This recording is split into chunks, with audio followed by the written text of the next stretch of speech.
আজ পূর্ব বর্ধমান জেলার জেলা তৃণমূল কংগ্রেসের পক্ষ থেকে দাওয়াত এ ইফতার মজলিস অনুষ্ঠিত হল কল্পতরু মাঠ সংলগ্ন ভবনে। অনুষ্ঠানে উপস্থিত ছিলেন তৃণমূল জেলা সভাপতি রবীন্দ্রনাথ চ্যাটার্জি, বর্ধমান দক্ষিণের বিধায়ক খোকন দাস, বর্ধমান পৌরসভার চেয়ারম্যান পরেশচন্দ্র সরকার, বিধায়ক শম্পা ধারা, আলোক মাঝি, নেপাল ঘরুই, দেবু টুডু, পূর্ব বর্ধমান জেলা তৃণমূল কংগ্রেস যুব সভাপতি রাসবিহারী হালদার সহ সকল ধর্মের মানুষ। এদিন ইফতারে ভিড় ছিল চোখে পড়ার মতো। সব মিলিয়ে আনুমানিক 500 থেকে 600 জন এই ইফতারে উপস্থিতি লক্ষ্য করা যায়।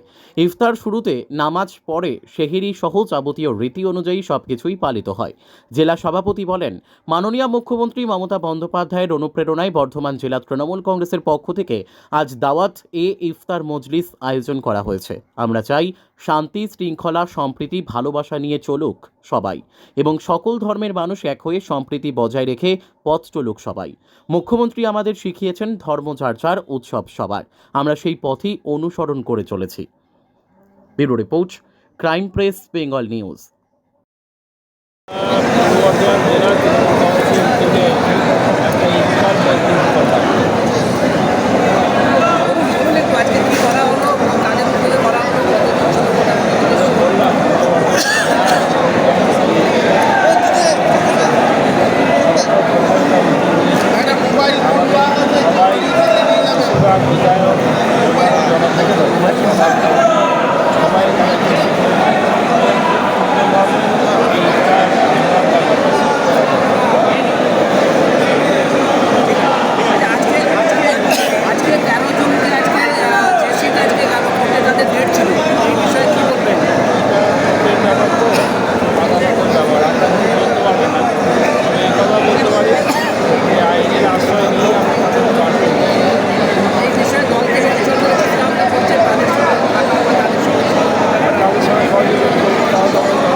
বাইরে বিমানটা হয়ে গেছে, সেই জন্য আমাদেরকে বুঝতে এসেছে রাখতে হবে, আইনের আশ্রয় নিয়ে